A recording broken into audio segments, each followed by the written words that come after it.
The diplomatic cruiser, Harmony, glided silently through the void, its sleek hull reflecting the distant glow of twin stars. Through the observation deck's reinforced viewport, Sergeant Theo Harrison watched the contested moon, Althera, grow larger, its cratered surface a stark reminder of the border skirmishes that had plagued this sector for months. The moon's pale surface was marred by impact sites and makeshift fortifications, scars from the ongoing conflict with the Vorak Empire. "Sergeant, the ambassador requests your presence in the command center." The voice of his second-in-command, Sergeant Major Reyes, pulled Theo's attention away from the approaching moon. "How's the diplomatic team feeling about our chances?" Theo asked, as they walked the pristine corridors of the Harmony. The ship hummed with quiet efficiency around them, its systems purring like a well-oiled machine. Reyes shrugged, her dark eyes revealing concern despite her professional demeanor. "Ambassador Cross is optimistic, but the intelligence reports suggest the Vorak Queen has never accepted terms from any species." The crew's on edge. "Can't blame them," Theo replied, nodding to a passing technician. "Most of them have lost friends to Vorak raids." They reached the command center where Ambassador Cross, a tall woman with steel-gray hair and the bearing of someone who had negotiated her way through countless interstellar disputes, stood before a holographic display of Althera and the surrounding space. "Sergeant Harrison," she acknowledged him with a nod. "I've reviewed your security protocols for our landing party. They're thorough. But I need to emphasize again that this mission requires absolute restraint. The Vorak respect strength, but they're looking for any excuse to claim human aggression." Theo squared his shoulders. "My team understands the parameters. Ambassador, we'll provide security without provocation." "Good. Because if this fails, the full might of the Vorak fleet will descend on our border colonies before reinforcements can arrive." Cross gestured to the holographic display, highlighting the positions of known Vorak warships, at least 30 vessels. Their distinctive arrowhead formations unmistakable. "We'll be in visual range of their orbital platform in 20 minutes, announced the navigation officer. "They've acknowledged our approach and granted docking permissions." Theo felt the familiar tightening in his chest that preceded every mission. 15 years in the Marine Corps, 5 of them in deep space operations, had taught him to recognize the feeling, not fear, but heightened awareness. He'd lost count of the number of hostile situations he'd navigated. But something about the Vorak unsettled him in a way other adversaries hadn't. "Sergeant Harrison," Ambassador Cross's voice cut through his thoughts again. "Join me in the ready room. There's something about the Vorak Queen you should know before we dock." In the privacy of the ready room, Ambassador Cross activated a secure holographic file. The image of a tall, imposing figure materialized between them. The Vorak Queen, Selena, stood in ceremonial armor that accentuated her 7-foot frame. Her skin was the color of burnished copper, with intricate patterns of raised ridges that might have been natural or scarification. Her eyes, 4 of them arranged in a diamond pattern, were an unsettling violet that seemed to glow with inner light. "Queen Selena is not just a political leader," Cross explained. "Among the Vorak, she's earned her position through combat. Their tradition demands that rulers prove their right to lead through ritual duels. She's undefeated in over 50 such contests." Theo studied the image carefully. "Those markings on her armor, they're kill tallies." "Yes, each symbol represents a challenger she's defeated and executed." "Charming tradition," Theo muttered. "It's their way. The Vorak believe power flows from martial prowess." Cross deactivated the hologram. "Which is why this diplomatic mission is so unprecedented. For her to agree to talks at all suggests something has changed in their hierarchy." Before Theo could respond, the ship's alarm system blared to life. The deck beneath them shuddered violently, and the lights flickered. "All hands! Battle stations!" The captain's voice echoed through the ship-wide communication system. "We're under attack. Multiple impacts on our starboard side." Theo was moving before the announcement finished, racing toward the armory with Reyes close behind. The ship rocked again, more violently this time. "So much for diplomatic immunity," Reyes shouted over the alarms as they reached the armory and began distributing weapons to the security team. "Ambassador Cross?" Theo activated his comlink. "What's your location?" "Command center," came the terse reply. "Captain reports 3 Vorak vessels emerged from behind Althera's shadow. Precision strikes targeting our engines and life support." Theo checked his pulse rifle's charge. "Recommendations?" "Escort teams to the escape pods. The captain's initiating emergency protocols. This ship is compromised." Another explosion rocked the Harmony, this one close enough that Theo felt the heat through the bulkhead. Warning lights flashed throughout the corridor as atmospheric seals engaged. "Life support failing in sections 3 through 7, announced the ship's AI in an unnervingly calm voice. "Hull breach detected on deck 4. Emergency containment active." Theo deployed his team in a protective formation around the diplomatic staff as they made their way toward the escape pod bay. The corridors were filling with smoke, and crew members rushed in all directions, some injured, others helping their wounded comrades. "Sergeant!" Reyes called out, pointing to a security monitor. "We've got boarders. Airlock 6 has been breached." The monitor showed armored Vorak warriors pouring into the ship, their movements precise and coordinated. They carried energy weapons that sliced through the Harmony's internal barriers like paper. "Ambassador," Theo said, making a quick decision. "Take Reyes and half the team. Get to the escape pods now. We'll hold them off and follow in the secondary pods once you're clear." Cross's eyes narrowed. "That's not the protocol, Sergeant." "With respect, Ambassador, our protocols didn't account for a premeditated ambush. Go." "That's an order I'm willing to face court-martial for later." After a moment's hesitation, Cross nodded. "Don't be far behind us, Sergeant Harrison." As the ambassador's group disappeared down the corridor, Theo positioned his remaining Marines at key junctions. "Standard containment pattern. Non-lethal if possible. But protect yourselves." The first Vorak warriors appeared at the end of the corridor moments later. They moved with unsettling grace despite their heavy armor, spreading out into a classic assault formation. Theo signaled his team to hold fire until his mark. When the Vorak were 30 meters away, Theo gave the signal. His Marines opened fire with practiced precision, their pulse rifles lighting up the smoke-filled corridor. The Vorak warriors didn't flinch as the energy bolts struck their personal shields, dissipating harmlessly in flashes of blue light. "Switch to armor piercing," Theo ordered, adjusting his own weapon. The Marines' second volley had more effect, penetrating the outer layer of the Vorak shields, but still not stopping their advance. The Vorak returned fire, their weapons emitting concentrated beams of energy that left molten trails in the metal walls. 2 Marines fell immediately, their armor no match for the alien weapons.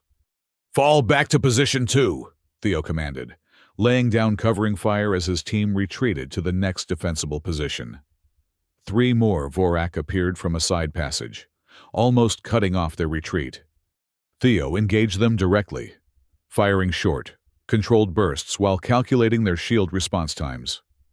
There was a pattern to the energy dispersal, a momentary weakness after each deflection. He timed his next shot carefully, firing just as one warrior's shield reset.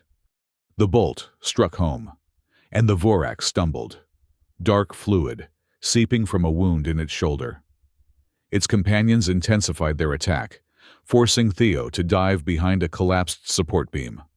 For 15 frantic minutes, Theo's team fought a retreating action through the ship's corridors, buying time for the escape pods to launch. The ship's systems continued to fail around them, with gravity fluctuating and lights failing section by section. "Pods 1 through 5 away," reported the ship's AI. "Ambassador Cross and diplomatic team clear of the vessel." Theo allowed himself a moment's relief before focusing on extraction. "All units, fall back to secondary pod bay. Move." They were down to 4 Marines now, the others either wounded or killed in the running battle. As they approached the secondary pod bay, a massive explosion tore through the deck ahead of them, severing their escape route. "Alternative route," Theo commanded, consulting the ship's schematic on his wrist display. "Maintenance shaft to Deck 3, then across to auxiliary pod bay." They had almost reached the maintenance shaft when the largest group of Vorak warriors yet converged on their position from 3 directions. Theo and his remaining team found themselves surrounded, backed against a sealed bulkhead. "Hold position," Theo ordered, even as he recognized the futility of their situation. The Vorak advanced methodically, their weapons trained on the Marines. One warrior stepped forward, distinguishable from the others by elaborate markings on its armor. It spoke in heavily accented but understandable English. "Surrender your weapons. The Queen demands living prisoners." Theo weighed their options. His team was exhausted and outnumbered. The ship was dying around them. With a subtle nod to his Marines, he lowered his weapon. "We surrender under the Galactic Convention protocols," he stated formally, knowing the Vorak had never signed those conventions, but hoping they might respect the concept. The lead warrior made a sound that might have been laughter. "The Queen's law is the only protocol here. Human." The Vorak moved in, disarming the Marines with efficient brutality. Theo received a stunning blow to his head as he tried to protect a younger Marine from unnecessary roughness. His last conscious thought was of the escape pods, hoping they had gotten far enough away to avoid capture. Consciousness returned to Theo in waves of pain. His head throbbed where he'd been struck, and his right side burned with what felt like a broken rib or two. He kept his eyes closed, using other senses to assess his situation, an old survival technique. Cold stone beneath him. The air held a metallic tang, heavily filtered and recycled. Distant mechanical hums suggested he was in a structure of significant size, possibly underground, given the lack of natural sounds. The gravity felt slightly stronger than Earth standard or the Harmony's artificial gravity. Cautiously, he opened his eyes. He lay on a stone platform in a circular cell, approximately 5 meters in diameter. The walls were a strange material that seemed to absorb light rather than reflect it. No visible door, though a shimmer in one section of the wall suggested an energy barrier. Theo sat up slowly, wincing as his injuries protested. His uniform had been replaced with a simple gray jumpsuit, with no insignia or fastenings. His boots, comm device, and all equipment were gone. "Your vital signs indicate consciousness," came a voice from nowhere in particular. "Stand and face the entrance." Theo complied, turning toward the shimmering section of wall. The energy field dissolved, revealing a Vorak warrior in ceremonial armor rather than battle gear. Behind this guard stood 2 more warriors with weapons trained on Theo. "Follow," the ceremonial guard commanded. "Any attempt to escape will result in immediate execution." Theo was led through corridors, carved directly into what appeared to be solid rock. Occasional viewports revealed a starscape, unfiltered by atmosphere. They were in a facility built into a moon or asteroid. Other cells lined the passages, some containing glimpses of prisoners from various species, though none appeared to be human. They arrived at a massive door inscribed with intricate patterns, similar to those he had seen on the Vorak Queen's armor in the hologram. The door slid open silently, revealing a vast chamber whose ceiling disappeared into darkness above.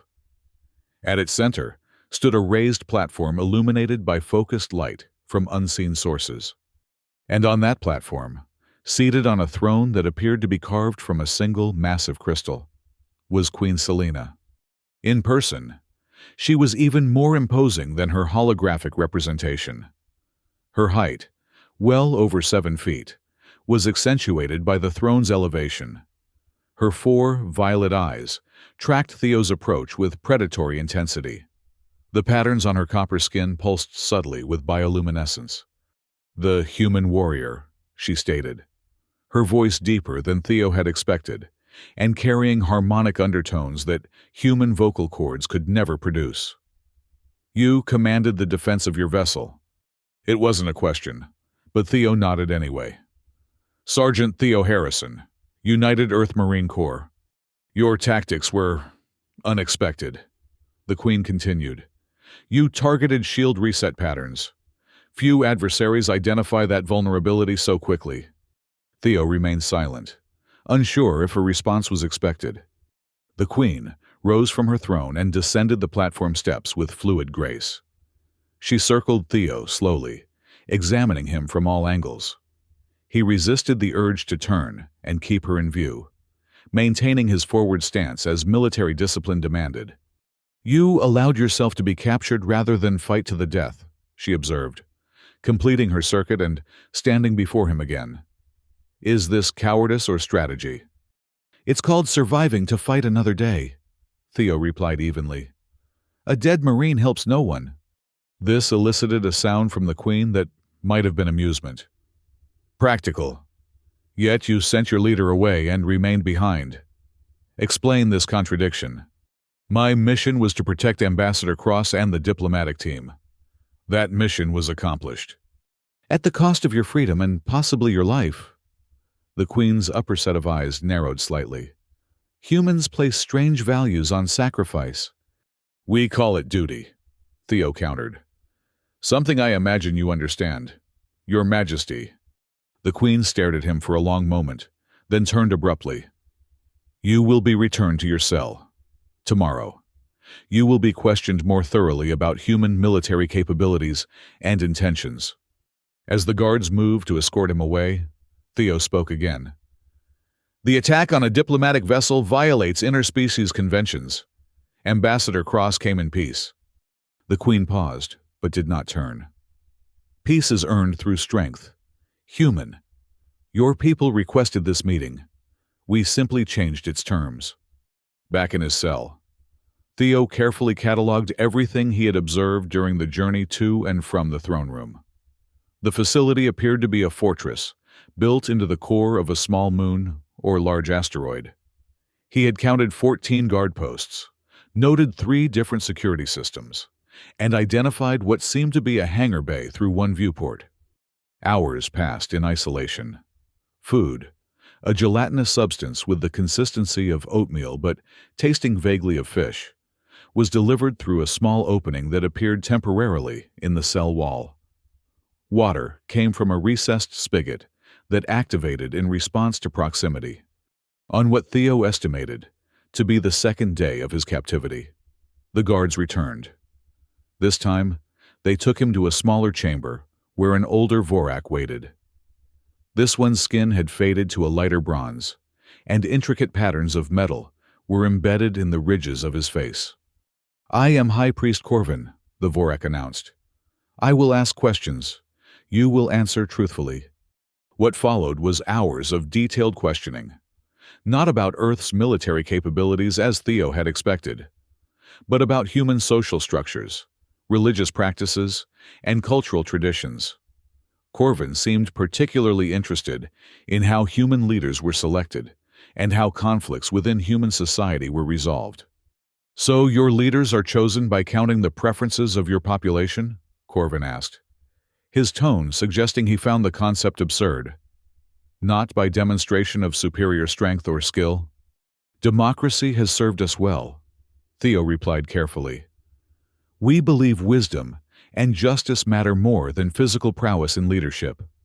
Yet you maintain warriors like yourself, Corvin observed. Curious contradiction. Protection isn't the same as domination. Corvin made a notation on a crystalline tablet. And when one of your leaders proves inadequate, how are they removed without combat? We vote them out in the next election, or in extreme cases. Legal procedures exist for earlier removal. The questioning continued for hours, eventually shifting to Theo's personal background and experiences. Corvin seemed fascinated by Theo's account of growing up in a small coastal town, of choosing military service out of a desire to protect rather than conquer. When Theo was finally returned to his cell, exhausted from the mental exertion of carefully measuring each response, he found his accommodations had been upgraded. A proper bed had replaced the stone platform, and the food delivered was more substantial and palatable. The pattern continued for days. Sometimes Corvin would question him. Other times, various Vorak officials or military officers. Occasionally, he would be brought before Queen Selena herself, who asked fewer questions but watched his responses with unnerving intensity. During one such session, the Queen dismissed her attendants, leaving only herself and Theo in the throne room. "Your Ambassador Cross escaped our pursuit," she informed him. 6 of your escape pods reached the protection of a human battle group that arrived at the edge of the system. Relief flooded through Theo, though he tried not to show it. "I'm glad to hear it." "You are not curious about the fate of the other pods?" the Queen asked. Theo's stomach clenched. "Were others captured?" "No, but 2 were destroyed when they resisted boarding." Anger flashed through Theo, but he controlled it. Showing rage would only confirm Vorak beliefs about humans being ruled by emotion rather than discipline. "Those deaths were unnecessary," he said evenly, "as was the attack on our ship. We came to talk peace." "Peace." The Queen repeated the word as if tasting it. An interesting concept from a species that has fought 3 civil wars in its brief, interstellar history. "We learn from our mistakes," Theo countered. "Something all intelligent species should aspire to." The Queen's upper eyes narrowed again, a gesture Theo had come to recognize as indication of intense interest. "You speak boldly for a prisoner," she observed. "Would you respect me more if I cowered?" For the first time, the Queen's mouth curved in what might have been a smile, revealing teeth like polished obsidian. "No, I would not." She rose from her throne and approached him directly. "Tell me, Sergeant Harrison, do you know why you remain alive while the other captured Marines have been executed?" Theo's blood ran cold. He had hoped, perhaps naively, that his team members were being held elsewhere. "I was not aware they had been executed." "Answer the question." "I assume because I'm the ranking officer, and you believe I have valuable intelligence." The Queen circled him slowly, as had become her habit during these interviews. "Partially correct, but there is another reason." She stopped directly behind him, close enough that he could feel her breath on his neck. "You intrigue me. Your tactics during the ship defense showed unusual adaptability. Your responses during questioning reveal a mind unlike most humans we have encountered." She moved to face him again. "There is an ancient prophecy among my people. It speaks of merciful conquerors who will change the path of the Vorak. Many dismiss it as religious symbolism, but High Priest Corvin believes it may be literal." "And you think I'm connected to this prophecy?" Theo asked skeptically. "I think nothing of the sort," the Queen replied sharply. "I am a warrior, not a mystic. But Corvin has sufficient influence that I must consider all possibilities." She returned to her throne. "You will be given access to certain parts of the fortress under guard. Observe our ways. Answer further questions when asked. Perhaps then, I will decide your ultimate value, as informant, as execution example, or as something else entirely." True to her word, over the next days, Theo was permitted limited movement through specific sections of the fortress, always under guard, but with enough freedom to observe Vorak daily life. He watched their training exercises, noting the emphasis on individual combat prowess rather than coordinated team tactics. He observed their communal meals, where hierarchy was strictly enforced through seating arrangements and serving order. Most enlightening were the glimpses of their educational system, where young Vorak were taught combat from their earliest years, alongside history that glorified conquest and dominance. Yet he also witnessed moments of surprising tenderness between parent and child, of creativity in their art forms, of genuine intellectual curiosity among their scholars. During this period of limited freedom, Theo also began mapping the fortress in his mind, identifying potential escape routes, noting patrol patterns, and locating what appeared to be communication centers. If rescue came, or if an opportunity for escape presented itself, he would be ready. On what Theo estimated to be his 15th day of captivity, he was approached by a Vorak warrior whose armor markings identified him as a high-ranking officer. "I am Captain Zarakai, First Blade of the Queen's Guard," the warrior announced without preamble. "You will accompany me immediately." Theo was led to a section of the fortress he hadn't previously been allowed to enter. The architecture here was more ceremonial, with soaring ceilings and walls decorated with depictions of combat and conquest. They passed through a series of increasingly elaborate chambers until reaching one dominated by a circular sandpit, approximately 20 meters in diameter. Queen Selena stood at the edge of the pit, engaged in what appeared to be ritual combat practice with another warrior. She wielded a curved blade that seemed to flow like liquid metal, changing shape slightly with each movement.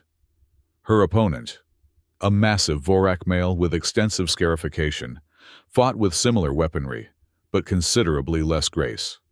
Zarakai positioned Theo at the edge of the chamber, then stood beside him in silence. For nearly 30 minutes, they watched as the queen systematically dismantled her opponent's defenses, eventually disarming him with a move so swift Theo barely tracked it. The defeated warrior knelt immediately, exposing his neck in what was clearly a gesture of submission. The queen placed her blade against his throat, but did not strike. After a moment, she withdrew the weapon and dismissed him with a curt nod. Only then did she acknowledge Theo's presence. "Captain Zarakai, has our guest been informed of his purpose here?" "No, my queen," Zarakai replied, "as you commanded." She approached Theo, still holding the strange flowing blade. Up close, he could see it wasn't solid metal, but something between liquid and solid, bound somehow to the ornate hilt in her hand. "This is a kalishra," she explained, noticing his interest in the weapon. "A living metal that bonds with its wielder's biochemistry. It responds to thought and intention as much as physical movement." She held it toward him, not offering it but allowing a closer inspection. Few non-Vorak have ever seen one in combat. "Impressive technology," Theo acknowledged. "But I doubt I'm here for a weapons demonstration." The queen's 4 eyes blinked in sequence. A gesture Theo had learned indicated mild surprise. Direct, as always. She sheathed the weapon at her side. "You are correct. You are here because I have reached a decision regarding your fate." Theo steeled himself, keeping his expression neutral. 3 days from now, at sunset, you will face me in the trial of dominion." The queen announced. "It is our most sacred ritual combat, witnessed by the entire hierarchy of the Vorak Empire. And if I refuse, then you will be executed immediately, along with the remaining human prisoners from your ship." Theo's eyes narrowed. "You said the other Marines were already executed." "I said they had been executed. I did not specify which ones." The queen's expression remained unreadable. 3 of your crew were found in a damaged escape pod that landed on Althera's surface. They remain alive, for now." Theo knew he was being manipulated, but the possibility that some of his team had survived gave him little choice. "What are the terms of this combat?" "To First Blood would be insultingly brief," the queen replied. "To surrender would be more appropriate, but few fights end this way.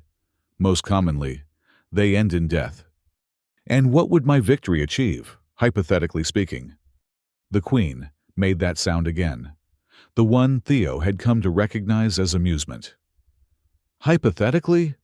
By our most ancient laws, defeating the ruler in sanctioned combat grants the victor the right to take their place."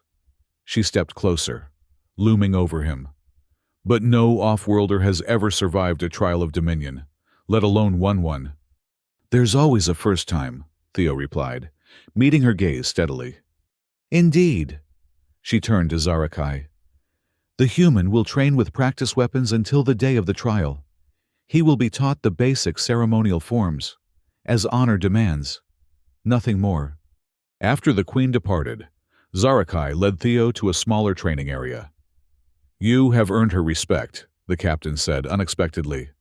"Few do." "Is that why she's giving me a fighting chance?" Theo asked, as they entered the chamber. Zarakai selected a practice weapon from a wall rack, a dull metal approximation of the Kalishra, weighted similarly, but lacking the flowing properties of the real weapon. "The Queen gives you no chance at all. The ceremonial forms are taught to children before their first combat lessons. They are merely protocol." He tossed the practice weapon to Theo, who caught it deftly. "But protocol will be observed. Begin." For the next 3 days, Theo trained with various Vorak warriors, all of whom seemed to take a certain pleasure in demonstrating his inadequacies as a duelist. The practice weapon felt unwieldy at first, its balance unlike any blade Theo had trained with in Earth combat styles. The ceremonial forms, rigid sequences of attacks, parries, and footwork, seemed needlessly complicated and inefficient to his tactically trained mind. Yet he applied himself with total concentration, recognizing that his survival and that of the remaining Marines depended on his performance. By the second day, he had memorized the basic forms. By the third, he had begun to adapt them to his human physiology, compensating for his shorter reach and different joint structure. On the morning of the trial, High Priest Corvin visited him in his cell. The priest carried a small chest of polished stone, which he placed carefully on the floor between them. "It is customary to offer spiritual guidance before a trial of dominion," Corvin explained. "Though I suspect human spirituality differs significantly from our own. We have many different spiritual traditions," Theo replied diplomatically. "Some believe in divine beings, others in cosmic forces, others in none at all." Corvin's head tilted slightly. "And you, warrior, what do you believe?" Theo considered the question seriously. "I believe our choices define us more than our circumstances. That compassion can be as powerful as strength. That life, all life, has inherent value." "Interesting principles for a soldier," Corvin observed. He opened the stone chest, revealing a vial of iridescent liquid. "This is part of the ritual preparation. It will prepare your body to bond temporarily with a training Kalishra. Without it, the weapon would not respond to your commands." Theo eyed the vial skeptically. "What exactly will it do to me?" "It creates a biochemical interface between your nervous system and the metal. The effect lasts approximately 12 hours. Corvin lifted the vial. "It is not poison, if that concerns you. The trial must be fair by our standards, or it is meaningless." After a moment's hesitation, Theo accepted the vial. The liquid tasted bitter, but not unpleasant, leaving a tingling sensation as it went down. Within minutes, he felt a strange heightened awareness, as if his nervous system had been tuned to a higher frequency. When Captain Zarakai arrived to escort him to the arena several hours later, Theo felt physically stronger than he had since his capture, his senses sharper. The captain carried ceremonial armor, lighter than battle gear but ornately decorated with symbols Theo didn't recognize. "You will wear this," Zarakai explained. "It offers minimal protection but identifies you as a sanctioned challenger." As Theo donned the unfamiliar garments, Zarakai watched him with an unreadable expression. "You fight well for a human," the captain said eventually. "I have reviewed the training recordings. You adapt quickly." "High praise," Theo replied, adjusting the chest piece. "But we both know it won't be enough against your queen." Zarakai's upper eyes narrowed. That expression of interest Theo had seen in the queen. "Perhaps. Yet there is something High Priest Corvin sees in you that I do not understand. He speaks of prophecies and omens." "And what do you believe, Captain?" "I believe in what I can see with my eyes and touch with my hands," Zarakai replied firmly. "I believe the Queen is the greatest warrior our people have produced in 10 generations. I believe you will die with honor today." "Your confidence is touching." To Theo's surprise, Zarakai made a sound that might have been laughter. You humans and your verbal barbs. Come. It is time. The arena was vast, far larger than the practice area where Theo had trained. Its floor was covered with red sand that glittered with crystalline particles. Above, the ceiling opened to the sky, revealing the twin suns of the Althera system, beginning their descent toward the horizon. Surrounding the combat area were tiered seating galleries filled with hundreds of Vorak, military officers, government officials, and religious figures, judging by their varied attire. At the highest tier sat what appeared to be the Vorak elite, generals with elaborate armor decorations, council members with intricate metal inlays in their skin, and in the center, High Priest Corvan, flanked by other religious authorities. A hush fell over the assembly as Theo was led to one side of the arena. Across the sand, an ornate door slid open, and Queen Selena emerged. She wore ceremonial armor, similar to Theo's, but far more elaborate, with symbols of past victories etched into every plate. Her 4 eyes surveyed the arena calmly, betraying no emotion. High Priest Corvan rose from his seat and raised his arms. We gather to witness the trial of dominion, as practiced since the dawn of our ascension. His voice echoed throughout the arena without apparent amplification. Queen Selena, 53rd of her line, undefeated in ritual combat, faces the human challenger, Theo Harrison of Earth. Corvan continued with a lengthy recitation of the ritual's significance and rules, most of which Theo only partially followed due to the complex Vorak terminology. The essential points were clear enough. Combat would continue until surrender, incapacitation, or death. No outside interference was permitted. The victor's claim would be absolute and binding. When the recitation concluded, attendants approached both Theo and the Queen, each carrying a ceremonial box. Inside, Theo's was a training kalishra, similar to the practice weapons he had used but of finer quality. As he lifted it, the metal seemed to stir, responding to his touch in a way the practice weapons had not.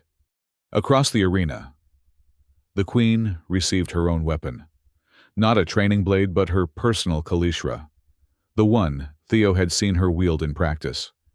Even at this distance, he could see the difference in how the metal flowed around her hand, almost eagerly embracing her grip. The terms are uneven, Theo called out, his voice carrying in the perfect acoustics of the arena. A training weapon against a bonded blade? Murmurs rippled through the audience. Corvan leaned forward, interest evident in his posture. The Queen regarded Theo for a long moment, then made a gesture to her attendant. The attendant hesitated, then opened a second box, revealing another kalishra. A bonded weapon requires years to attune fully, the Queen announced. But this one is newly forged and unbonded. It will respond equally to either of us. She set aside her personal weapon and lifted the new blade. Does this satisfy honor? Theo nodded, replacing his training weapon with the unbonded kalishra. The moment his fingers closed around the hilt, he felt the difference. The metal seemed to pulse, a subtle vibration that synchronized with his heartbeat. The hilt, initially cool to the touch, warmed rapidly, conforming to his grip as if it had been custom-made for his hand. High Priest Corvan raised his arms once more. The weapons are chosen. The trial begins at the striking of the third resonance. A low tone sounded throughout the arena, seeming to emanate from the walls themselves. Theo settled into a defensive stance, recalling the forms he had been taught while incorporating elements of his marine combat training. The second tone sounded, deeper than the first, vibrating through the sand beneath his feet. The Queen stood perfectly still, her weapon held low at her side, apparently unconcerned about taking a defensive position. Her confidence was well earned. Theo knew. 50 duels, 50 victories. The third tone struck, and the Queen moved with explosive speed. She covered half the distance between them before Theo had fully registered her movement, her blade shifting form as she advanced, extending to a longer reach than should have been possible. Theo barely parried the first strike, the impact sending shockwaves up his arm despite the perfect balance of his weapon. He retreated, giving ground strategically while analyzing her attack pattern. The queen pressed forward relentlessly, her blade a blur of liquid metal that seemed to anticipate his defenses. For long minutes, Theo could do nothing but defend, using every technique he had learned and improvising others on the spot. The Kalishra in his hand responded to his need, solidifying to block heavy blows, thinning to slip past the queen's guard, only to be met by her incredible reflexes. The audience watched in silence as the duel unfolded. Even to untrained eyes, it must have been apparent that Theo was outmatched in technique and experience. Yet he remained uninjured, his defense adapting to each of the queen's attacks, his human unpredictability countering her superior skill. Slowly, Theo began to discern patterns in her movements. Not weaknesses exactly, but preferences, habits formed over years of combat against opponents who fought in the Vorak style. She favored attacks from high to low, used her superior reach to maintain distance, and rotated through sequences of strikes in a recognizable progression. Finding an opening, Theo launched his first genuine counterattack, not following the ceremonial forms, but using a marine close combat technique adapted to the flowing weapon in his hand. The queen parried, but her rhythm was disrupted, forcing her to reset her stance. Encouraged, Theo pressed the momentary advantage, driving forward with a series of strikes that combined human martial arts with the capabilities of the Kalishra. For a brief sequence, he forced the queen into a defensive posture, earning murmurs of surprise from the audience. The queen's response was immediate and overwhelming. She abandoned the formal patterns, meeting Theo's improvisation with brutal efficiency. Her blade split into multiple tendrils that attacked from different angles simultaneously, a technique Theo had not witnessed in training. One tendril slipped past his guard, scoring a shallow cut across his left shoulder. First blood had been drawn. In many duels, this would mark the end. But the trial of dominion demanded more. The cut burned like fire, but Theo forced himself to ignore the pain. He continued his defense, now fighting with the desperate energy of someone who recognized their mortality was measured in minutes or seconds. The queen pressed her advantage, clearly intending to end the combat decisively. In that moment, watching her advance with perfect confidence, Theo understood something fundamental about the Vorak culture and about Queen Selena herself. They valued strength and dominance above all. Yet there was a loneliness to it, the isolation of always needing to prove oneself superior, of relationships built on hierarchy rather than connection. As the queen launched what was clearly intended to be a finishing combination, Theo made a decision that no previous challenger had made. Instead of attempting to counter her attack or launching a desperate final offensive of his own, he dropped to one knee and laid his weapon flat on the sand before him. The queen's attack halted mid-strike, her blade hovering centimeters from Theo's exposed neck. Confusion registered in all four of her eyes. "What is this?" she demanded. "You surrender without fighting to your last strength?" Theo looked up at her, meeting her gaze steadily. "I yield the combat to you, Queen Selena. You have proven your superior skill, as everyone here knew you would. There is no honor or purpose in continuing to a predetermined end." The arena had gone completely silent. Even the high officials in their elevated seats leaned forward, straining to hear this unprecedented exchange. "You fear death," the queen stated, though her tone held a question. "All living things fear death," Theo replied calmly. "But that's not why I yield. I yield because there is greater strength in knowing when not to fight than in fighting without purpose." The queen's weapon remained at his throat. "Explain." "You could kill me now, and nothing would change. Another name added to your tally. Another victory to recite in your histories. Or, Theo continued, you could demonstrate true power. The power to choose mercy when violence is expected. The power to break cycles rather than perpetuate them. For what seemed an eternity, the queen stood motionless, her blade unwavering at Theo's throat. The audience watched in perfect stillness, witness to a moment unlike any in their ritual's long history. Finally, the queen spoke, her voice carrying clearly through the arena. In 53 trials, no challenger has ever made this choice. She lowered her weapon slowly. High Priest Corvin, what do our most ancient laws say about a challenger who yields without defeat? Corvin rose from his seat, his expression unreadable. The laws speak only of victory through combat, my queen.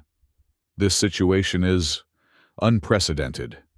From the highest tier of seats, a large Vorak general with elaborate battle decorations stood. The law is clear enough, he shouted. A challenger who cannot defeat the ruler has no claim to leadership. The human should be executed for wasting the sacred ritual with this cowardice. Murmurs of agreement rose from the military section of the audience. The queen raised a hand, and silence immediately returned. General Vexthal, she addressed the standing warrior, you call it cowardice. Yet it required considerable courage to kneel before an armed opponent, knowing death might follow. Courage or madness, Vexthal countered. Either way, the ritual is profaned. The ancient ways must be upheld. High Priest Corvin stepped forward to the edge of his platform. Perhaps, he called out, his voice resonating through the arena. We should consider the prophecy of the sixth scroll. When the merciful conqueror kneels before the undefeated, the path of the Vorak shall divide like rivers from the mountain. This statement caused an immediate uproar among the religious section of the audience. Some rose to their feet, pointing at Theo and making elaborate gestures. Others argued vehemently with their neighbors. The military officials looked on with expressions ranging from skepticism to outright disgust. The queen raised both arms, and the noise subsided. The trial of dominion is concluded, she announced. The challenger has yielded. By ancient law, my rule continues. She turned to Theo, still kneeling in the sand. Rise, Theo Harrison of Earth. Your life is spared. As Theo stood, General Vexthal called out again. And what of the prophecy, my queen? Will you allow religious symbolism to influence matters of state and warfare? The queen's four eyes fixed on the general with dangerous intensity. I will allow wisdom to guide me, regardless of its source. She turned to address the entire assembly. For generations, the Vorak have equated strength with domination. We have conquered worlds, subjugated peoples, expanded our empire through fear and force. She gestured toward Theo. Yet, here stands a warrior who chose a different path, who demonstrated that true strength sometimes lies in restraint rather than aggression. Perhaps there is wisdom we have overlooked in our dedication to the old ways. General Vexthal descended from his seat, approaching the edge of the arena. Several other high-ranking military officers joined him, their postures radiating hostility. This is dangerous thinking, my queen, Vexthal warned. The human has poisoned your mind with their weak philosophy. Our empire was built on strength and will fall without it. Our empire may fall regardless, the queen countered. If we cannot adapt to changing realities, the humans and their allies grow stronger each cycle. Their technologies advance in directions ours do not. Their alliances expand while we remain isolated in our perceived superiority. She turned to High Priest Corvin. The ancient scrolls speak not only of conquest, but of evolution, of the Vorak changing when necessary to survive and thrive. Corvin nodded solemnly. Indeed, my queen. The first scroll itself says, strength without wisdom is a blade without a wielder. Vexthal's hand moved to his ceremonial weapon. This borders on heresy. The Council will not. The Council will reflect on today's events and meet tomorrow to discuss their implications. The Queen interrupted sharply. Until then, this gathering is concluded. With a gesture from the Queen, guards moved to escort Theo from the arena. As he was led away, he caught a final glimpse of the assembly dissolving into factions. Military officers clustering around General Vexthal, religious figures surrounding High Priest Corvin, and government officials caught between the two groups. The Queen stood alone in the center of the arena, her posture straight and proud, but her eyes following Theo's departure with an expression he couldn't interpret. Instead of returning him to his cell, the guards brought Theo to a chamber that more resembled guest quarters than a prison.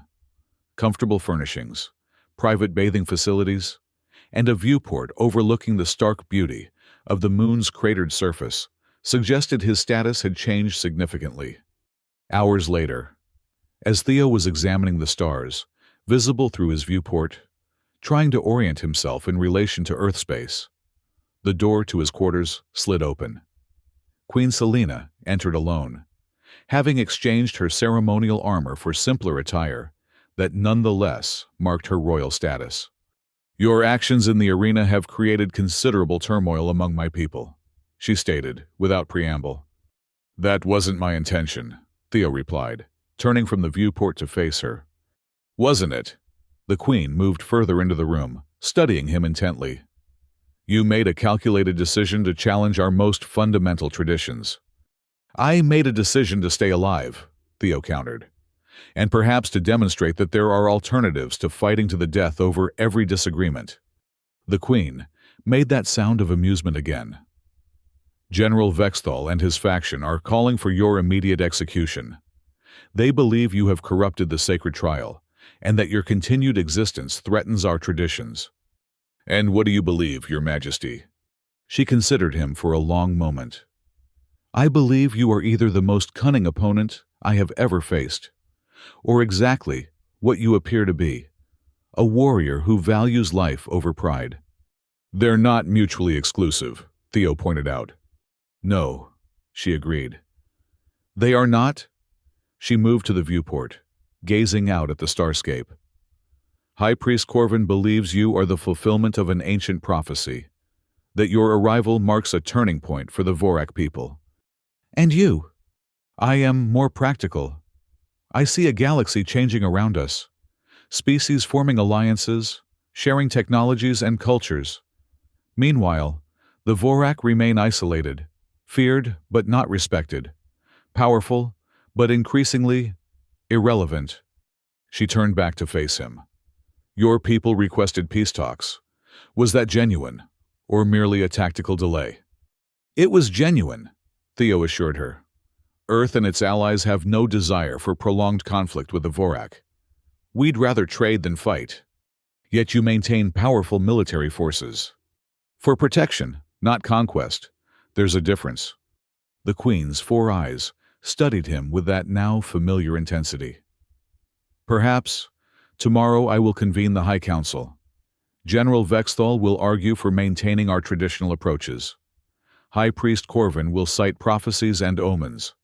The civilian administrators will calculate resources and project outcomes." "And what will you argue for?" Theo asked. "That," the Queen replied, "depends partly on you." She moved closer to him. "If I were to release you and the remaining human prisoners, if I were to open genuine peace negotiations with your people, what assurances could you offer that we would not be seen as weakening?" "I'm just a Marine, not a diplomat," Theo reminded her. "But I know Earth would welcome real dialogue. As for being seen as weak, strength isn't just about weapons and wars. The strongest civilizations we've encountered are those with the confidence to collaborate rather than conquer." The Queen considered this. "Your perspective is unfamiliar to most Vorak, but not without merit." She moved toward the door, then paused. "Rest. Tomorrow will determine many fates, including your own." After she departed, Theo sat on the edge of the bed, mind racing with possibilities. For the first time since his capture, he allowed himself to hope, not just for his own survival, but for something larger. If his actions in the arena had truly created an opening for change among the Vorak, perhaps his capture had served a greater purpose than he could have imagined. The following day, Theo was brought to a vast chamber, different from both the throne room and the arena. Here, a circular table dominated the space, with seating for approximately 30 individuals. The Vorak elite had gathered: military leaders, religious authorities, government administrators, and scientific advisors. Queen Selena sat at a position that was not the head of the table, but rather integrated within the circle, a subtle architectural statement about leadership within consultation. Theo was directed to a smaller seat slightly removed from the main table, an observer rather than a participant. For hours, he watched as the Vorak debated their future. General Vexthal led the military faction, arguing passionately for maintaining their warrior traditions and expanding their conquests. High Priest Corvin represented the religious perspective, repeatedly referencing ancient texts and the prophecy of the merciful conqueror. Various administrators presented data on resource allocation, population growth, and technological development compared to neighboring species. Throughout, the Queen listened more than she spoke, asking occasional pointed questions that revealed a mind far more strategic than Theo had initially given her credit for. When she finally rose to address the council, the chamber fell immediately silent. "For 50 generations," she began, "the Vorak have followed a single path: conquest, domination, isolation. We have measured our worth by the worlds we control and the species who fear us." She paced slowly around the table. "That path has brought us power, but not prosperity, territory, but not advancement, pride, but not allies." She gestured toward Theo. "Our human guest, once our prisoner, has demonstrated an alternative, not through grand speeches or diplomatic maneuvering, but through a simple act of restraint, of choosing not to kill when killing was expected." General Vexthal slammed his fist on the table. "And you would have us abandon our ways based on one human's theatrical performance? This is madness." "No," the Queen replied calmly. "I would have us expand our ways, maintain our strength while developing new forms of power, continue to honor our traditions while creating new ones, better suited to a changing galaxy." She turned to address the entire council. "I propose a series of reforms. First, the immediate cessation of border hostilities with human colonies and the opening of formal diplomatic relations. Second, the conversion of 3 military outposts into cultural and scientific exchange centers. Third, the reformation of our Trial of Dominion to emphasize strategy and wisdom alongside combat prowess." The chamber erupted into argument, with council members shouting over one another to be heard. Through it all, the Queen stood impassive, waiting for the storm to subside. When it finally did, she spoke again. "I do not suggest these changes lightly, nor do I expect them to be implemented without resistance. But consider this reality. In the time we have spent fighting the humans at our borders, 5 other species have formed a mutual defense alliance that now surrounds our empire on 3 sides. While we focused on conquest, they focused on cooperation and have grown stronger for it." She walked to where Theo sat. "This human and his 3 surviving comrades will be released tomorrow as a gesture of good faith. With them will go an invitation for formal peace talks between our peoples. Those talks may succeed or fail, but the attempt itself will signal a new direction for the Vorak." General Vexthal rose from his seat, hand on his weapon. Several other military officers did the same. "This is abdication of our most sacred principles," he declared. "I cannot support it." "Nor can I ask you to," the Queen replied evenly. "Those who cannot accept this new direction are free to leave my service with honor. Those who actively oppose it Her hand moved to her own weapon, the gesture subtle but unmistakable. "We'll face the consequences of treason." For a tense moment, it seemed violence might erupt within the council chamber. Then, slowly, High Priest Corvin rose and moved to stand beside the Queen. The ancient texts speak of change, as well as tradition. He reminded the assembly. They tell us, the river that does not bend breaks against the mountain. Perhaps it is time for the Vorak River to find a new course. One by one, other council members rose, first the civilian administrators, then the scientific advisors, and finally, even a few military officers. General Vexthal looked around at the shifting allegiances, his face darkening with rage. "This is not over," he growled, before storming from the chamber with his closest allies. The Queen watched them go, her expression grave. "No," she agreed quietly. "It is just beginning." The months that followed were fraught with tension and possibility. True to her word, Queen Selena released Theo and the surviving Marines the day after the council meeting. They were provided with a small but well-equipped vessel and coordinates to rendezvous with human forces at the edge of the system. Before their departure, the Queen requested a final private word with Theo. "Your actions have set in motion changes I had long contemplated, but lacked the catalyst to begin," she told him. "Not all Vorak will embrace these changes. There will be resistance, perhaps even violence. Meaningful change is rarely easy," Theo replied. "But I believe it's worth the struggle." The Queen regarded him with an expression he had come to recognize as respect. "If your leaders agree to peace talks, would you consider returning as part of the human delegation? Your unique perspective might prove valuable." Theo considered the request. "If my superiors agree, I would be honored." She extended her hand in what was clearly an attempt at a human gesture. "Until we meet again, Sergeant Harrison."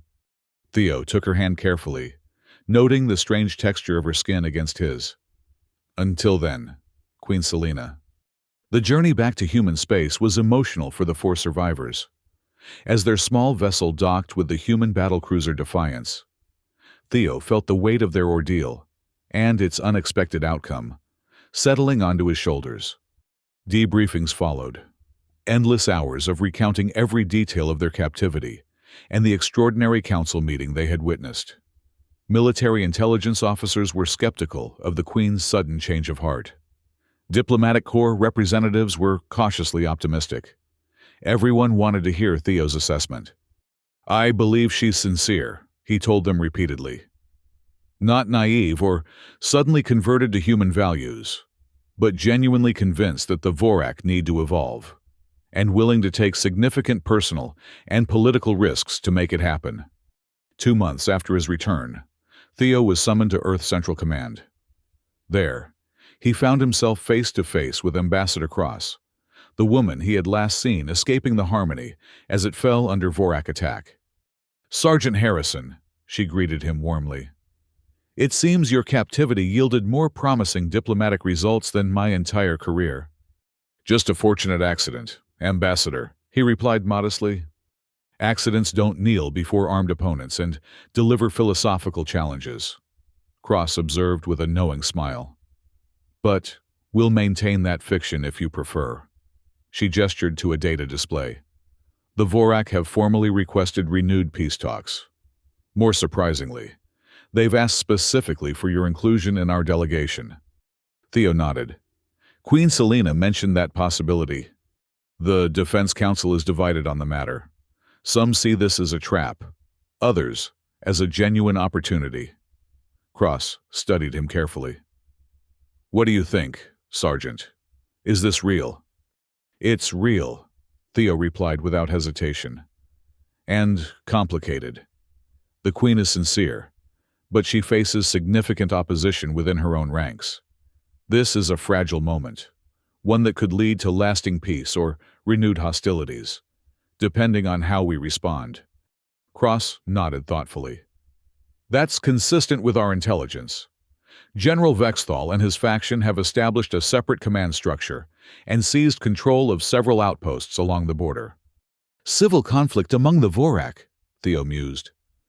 That hasn't happened in their recorded history, which makes this moment both dangerous and full of potential. Cross activated a new display showing diplomatic credentials. The Council has approved your temporary assignment to the Diplomatic Corps as a special advisor. That is, if you're willing to serve in that capacity.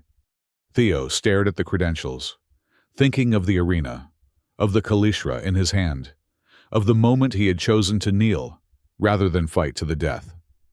I'm willing. 6 months later, the rebuilt diplomatic cruiser Harmony, now captained by Theo Harrison, approached the Vorak Central World for the first time in human history. No human vessel had ever been permitted this close to the heart of their empire. The symbolism was lost on no one aboard. On the bridge, Theo stood beside Ambassador Cross, watching as the stunning ringed planet grew larger in the view screen. Orbiting it were hundreds of Vorak vessels, not arranged in attack formations, but positioned as an honor guard for their arrival. "Nervous, Captain?" Cross asked quietly. "Cautiously optimistic," Theo replied. "The preliminary talks have gone well. Converting 3 border outposts into joint scientific stations was a significant gesture, as was releasing all remaining human prisoners and returning the salvaged components from the original Harmony." Cross agreed. "But centuries of warrior culture don't change overnight." "No," Theo acknowledged, "but they do change."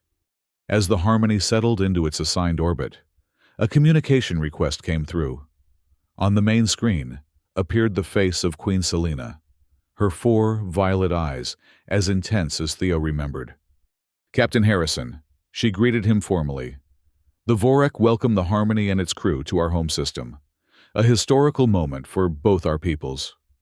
"Thank you, Queen Selena," Theo replied with equal formality. "We come seeking friendship and mutual understanding." The Queen's upper eyes narrowed slightly. That expression of interest he had come to know well. And so the prophecy continues to unfold. The merciful conqueror returns not with weapons, but with words. Ambassador Cross stepped forward. "We look forward to beginning our discussions, Your Majesty." "As do I," the Queen replied. "Though I must inform you that General Vexthal's faction has declared these talks an abomination against Vorak tradition. Their fleet movements suggest they may attempt to disrupt our meeting." Theo and Cross exchanged glances. "Are we safe in our current position?" Theo asked. "For now," the Queen assured them. "My loyal forces outnumber the traditionalists, but be aware that we proceed under the shadow of potential conflict." After the communication ended, Cross turned to Theo. "Still cautiously optimistic?" "Yes," he replied, surprising himself with his certainty. "Because now both humans and Vorak have something worth fighting for beyond conquest or defense. We're fighting for a new possibility." Cross smiled slightly. "You've changed, Captain Harrison. The Marine I sent to escort me months ago would have been calculating weapon ranges and escape vectors by now." "Oh, I've done those calculations too," Theo admitted, with a small smile of his own. "Old habits, but I've added some new ones." As the Harmony synchronized its orbit with the Vorak diplomatic station, Theo thought about the journey that had brought him here, from prisoner to combatant to reluctant diplomat to captain, about how a single choice in a sand-filled arena had rippled outward, changing not just his fate but potentially the relationship between 2 civilizations. The path ahead remained uncertain. General Vexthal and his traditionalists posed a real threat. Centuries of mistrust wouldn't dissolve overnight. Cultural differences would create misunderstandings. There would be setbacks and crises. But as the docking procedure began, Theo found himself thinking of the Kalishra, that strange weapon that responded to intention as much as action. Perhaps peace between their peoples could be similar, flexible, responsive, adapting to new realities while maintaining its essential purpose. Not a state to be achieved once and preserved unchanged, but a living process requiring constant attention and care. Not the absence of conflict, but the commitment to face it together. As captain of the Harmony, Theo Harrison intended to honor that commitment. One choice, one day, one diplomatic mission at a time.